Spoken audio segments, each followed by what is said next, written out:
Então, olha só, meus amigos, a Bíblia ela é muito clara com relação a esse assunto, a gente já finalizando, falando a respeito do que é a vida e a morte. Deus, ele deixou isso muito claro logo no princípio da Bíblia. Lá em Gênesis capítulo 2 e 3, isso já fica muito claro. E se nós estudarmos sobre a direção do Espírito Santo, a gente consegue compreender isso. E não é preciso fazer muito malabarismo, né? Ir lá em Paulo e querer pegar alguns textos dele, porque aqui já está claro, olha só. Lá em Gênesis, no capítulo 2, no verso 7, está escrito assim, ó. E formou o Senhor Deus o homem do pó da terra, e soprou em suas narinas o fôlego da vida. E o homem foi feito o quê? Alma vivente. Então aqui eu faço uma pergunta. Quando o homem, ele era só pó da terra, ele estava vivo? Não estava. Quando o fôlego de vida estava em Deus, o homem estava vivo? Também não estava. Quando que o homem passa a ser alma vivente? Quando você une o pó da terra com o fôlego de vida dado por Deus. É da união, né, desses dois materiais que Adão, então, passa a existir. Ele se torna alma vivente. Aqui é interessante que a Bíblia usa o termo alma para um ser vivo, não para um espírito que vive fora do corpo. Portanto, a equação da vida é qual é? Matéria mais fôlego de vida dado por Deus. Isso é vida. Eu gosto de pensar sempre como a lâmpada, né? Você tem a lâmpada e tem a energia elétrica.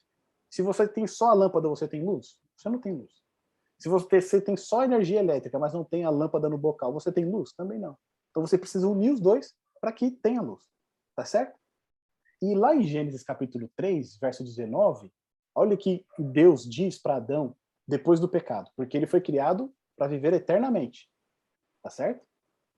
E Deus advertiu muito bem Adão e Eva. Ele diz: "O dia que de toda a árvore do jardim vocês podem comer livremente, mas do fruto da árvore da ciência do bem e do mal que se encontra no meio do jardim, desse vocês não comereis, porque do dia que dele comeres, certamente morrereis." Tá certo? Ele fez uma advertência ali. Então a gente sabe, né, que os nossos primeiros pais, eles não obedeceram esse mandamento de Deus. E era só um, né? Não eram 10 como são hoje, era só um, mas eles não obedeceram.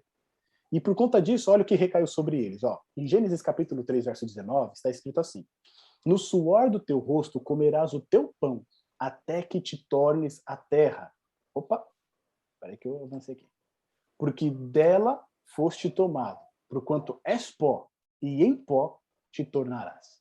Ou seja, após o pecado, Adão agora ele teria que morrer. E quando ele morresse, o que iria acontecer? Ele iria tornar a terra. Ou seja, do pó da terra ele foi tomado, foi soprado fôlego de vida no seu nariz, e ele passou a existir como alma vivente. Mas a partir do momento que ele pecou, agora ele está condenado à morte. E quando ele morrer, o que vai acontecer? Ele volta para a terra. E o fôlego de vida que foi dado para Deus, volta para quem? Para Deus. Olha lá, Eclesiastes, no capítulo 12, no verso 7, diz o seguinte: "E o pó volte à terra como era, e o espírito volte a Deus que o deu." E aí a gente entra em aquelas questões de traduções, né? Aqui na tradução está dizendo o quê? "E o espírito volte a Deus." Mas a gente viu que lá na criação, em Gênesis capítulo 2, verso 7, o que foi soprado nas narinas do homem foi o quê? Fôlego de vida. Fôlego, vento, o ruar, né? O espírito também pode ser traduzido como espírito. Só que quando as pessoas vão traduzir a Bíblia, o tradutor tem a sua interpretação. E se ele crê que existe vida após morte, quando ele vai traduzir o texto de Eclesiastes capítulo 12, verso 7, ele vai colocar o quê? O fôlego de vida volta para Deus, ou ele vai colocar o espírito? Ele colocou o espírito. Tá certo? Aqui ele foi influenciado pela crença numa vida após morte imediata. Então ele coloca aí: "O pó volte à terra como era, e o espírito volte a Deus." Só que essa palavra que ele usou como espírito é a palavra fôlego. Se você for lá em Eclesiastes, no capítulo 3, no verso 19 e 20, ali é usada a mesma palavra, só que ela é usada como fôlego. Percebeu? Por que lá ele usou como fôlego e aqui no verso 7 ele usou como espírito? Porque ele é influenciado pela crença de que existe uma vida pós-morte imediata. Tá certo? Então, o ser humano, ele só existe quando tem matéria mais fôlego de vida dado por Deus. E a gente, olhando ainda nessa parte de Gênesis, é fácil a gente entender. Sabe por quê?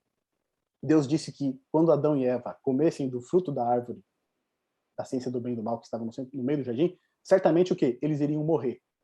Tá certo? Eles iriam morrer. Se no momento em que eles morrem, o espírito deles vai ao encontro de Deus, então qual foi essa punição? Tá certo? Para eles foi um alívio. Porque pararam de sofrer, pararam de passar todos aqueles perrengues que eles passaram, né? E agora o espírito deles foi ao encontro de Deus. Percebe como não faz sentido isso? Logo nos primeiros capítulos da Bíblia. Só que muitas vezes esse ensinamento ele é utilizado justamente para enganar, inclusive, os próprios escolhidos. Eu costumo dizer que nessa crença de que a alma existe fora do corpo é um dos enganos mais diabólicos que existe, porque ele mexe com a esperança das pessoas. Muitas vezes as pessoas recebem mensagens, recebem cartas, recebem avisos de pessoas que dizem ter conversado com seus entes queridos, que eles estão num lugar melhor, que eles estão observando tudo o que acontece aqui, mas quando na realidade tudo isso se trata de engano satânico. Engano satânico que faz desviar as pessoas que estão sensibilizadas da palavra de Deus. A nossa esperança não é que os nossos entes queridos, eles estão agora num lugar melhor. A nossa esperança é que quando Jesus voltar, esses entes queridos serão ressuscitados e nós iremos juntos dele para um lugar melhor.